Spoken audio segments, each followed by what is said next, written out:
नमस्ते दोस्तों, आज का वीडियो है धनुर्धर कर्ण के बारे में।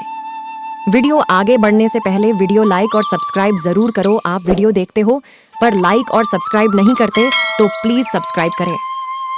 कर्ण द्वापर युग के महान योद्धा में से एक थे, लेकिन उनको मिला श्राप उनकी मौत का कारण बन गया। कर्ण को उनके जीवन काल में 2 श्राप मिले थे। उन्हें पहला श्राप उनके गुरु भगवान परशुराम ने दिया था, जबकि दूसरा श्राप एक ब्राह्मण ने दिया था। कर्ण को बचपन से ही धनुर्धर बनने की चाहता थी, लेकिन सूत पुत्र होने के कारण कोई उन्हें शिक्षा नहीं देता था।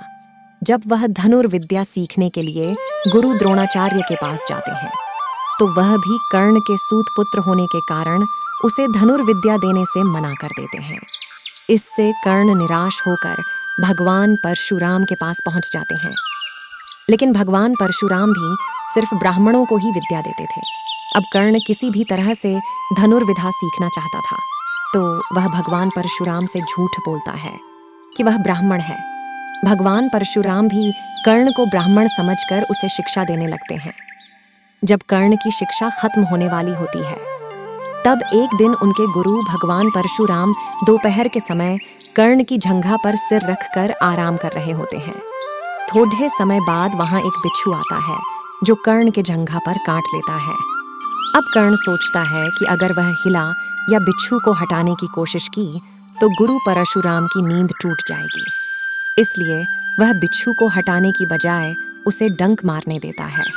कर्ण काफी समय तक बिच्छू के डंक से होने वाले दर्द को सहता रहता है। फिर जब कुछ समय बाद गुरु परशुराम नींद से उठते हैं, तो वह देखते हैं कि कर्ण के जांघ से खून बह रहा है। यह देखकर भगवान परशुराम गुस्से में कहते हैं, इतनी सहनशीलता सिर्फ किसी क्षत्रिय में ही हो सकती है। तुमने मुझसे झूठ बोलकर ज्ञान हासिल किया है, इसलिए मैं तुम्हें श्राप देता हूँ कि जब भी तुम्हें मेरी दी हुई विद्या की सबसे ज्यादा जरूरत होगी, उस समय वह काम नहीं आएगी। इससे निराश होकर कर्ण अपने गुरु से कहता है कि वह स्वयं नहीं जानता कि वह किस वंश और कुल का है। ऐसे में वह सारी बातें अपने गुरु परशुराम को बताते हैं। यह जानने के बाद भगवान परशुराम को श्राप देने पर पछतावा होता है, लेकिन दिया हुआ श्राप वापस नहीं लिया जा सकता था। इसलिए वह अपना विजय धनुष कर्ण को वरदान के रूप में देते हैं। इसके बाद कर्ण भगवान परशुराम के आश्रम से विदा लेते हैं। इस घटना के कुछ वर्षों बाद एक दिन कर्ण जंगल में किसी अत्याचारी राक्षस का पीछे रहे होते हैं।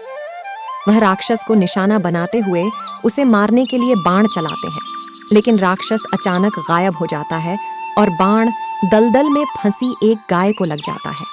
बाण लगने से गाय की वहीं पर मौत हो जाती है। उस गाय का स्वामी एक ब्राह्मण होता है, जो गाय की दुर्दशा देखकर कर्ण को वहीं पर श्राप दे देता है। श्राप में ब्राह्मण कहता है कि जिस तरह तुमने एक असहाय गाय को मारा है, ठीक उसी तरह ही एक दिन तुम्हारी भी मृत्यु होगी। आगे चलकर इन दोनों श्राप का प्रभाव महाभारत के युद्ध में नजर आया। युद्ध के दौरान कर्ण के रथ का पहिया दलदल में फंस जाता है। जब कर्ण उसे निकालने के लिए रथ से उतरता है, तभी अर्जुन बाण चला देता है, जिससे कर्ण की मृत्यु हो जाती है।